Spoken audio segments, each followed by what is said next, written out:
So Syaril, apa pandangan Syaril berkenaan dengan langkah Dubai? Bagi saya lah, ini is a waste of time lah. Ya, completely. It's a waste of time. Dan saya lebih tertarik kenapa benda ni boleh jadi cerita dan boleh jadi berita.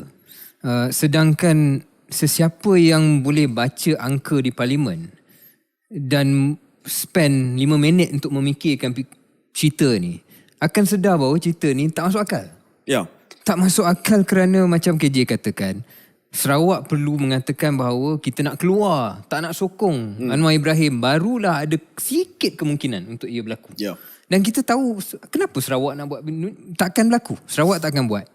Kemudian kita juga tahu bahawa kalau nak kata ada ahli-ahli parlimen yang tak puas hati, yang tidak selesa, kalau ada pun, dan ni benda yang semua orang bercakap, adalah di kalangan ahli-ahli parlimen dalam UMNO.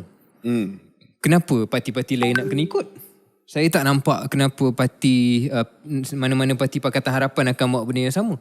Jadi kalau dalam keadaan ada 148 campur dengan 5 orang yang sokong PM sebelum ini, belum lagi campur 7 ni, dah 153. 152, 153, lebih 150 lah.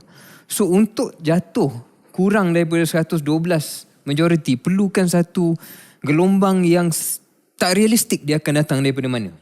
Jadi saya rasa macam lebih tertarik memikirkan, adakah perlu diwujudkan cerita langkah Dubai ni kerana kedua-dua kerajaan dan pembangkang, kedua-dua tim kerajaan madani dengan tim Perikatan Nasional memerlukan cerita politik untuk kekal relevan. Adakah dengan cerita cakap tentang padu, cakap tentang penyelarasan subsidi, bercakap tentang hal-hal polisi dasar yang ada kena-mengena dengan rakyat, adakah isu-isu itu tidak cukup hangat untuk kehidupan politik mereka sehingga kan mereka perlu mewujudkan cerita yang tak masuk akal, yang bagi orang cakap supaya mereka rasa diri mereka relevan dalam dunia politik ni. So adakah Syaril bermaksud bahawa kita tak pasti siapa yang mewujudkan cerita ni dulu, tapi dua-dua pihak mengiyakan cerita ni? Walaupun, sebab best lah.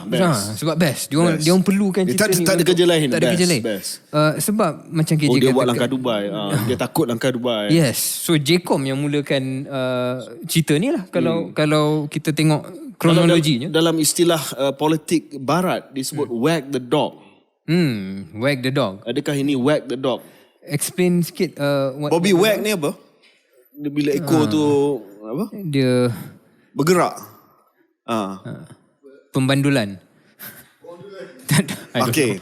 So sama ada anjing itu wag dia punya dog ataupun ni wag dia punya dog. Sama ada anjing tu wag dia punya ekor ataupun ekor tu wag anjing dia. Wag the dog maksudnya bila satu isu dicetuskan untuk mainkan keadaan dan isu tu sebenarnya tak wujud ataupun tak penting pun.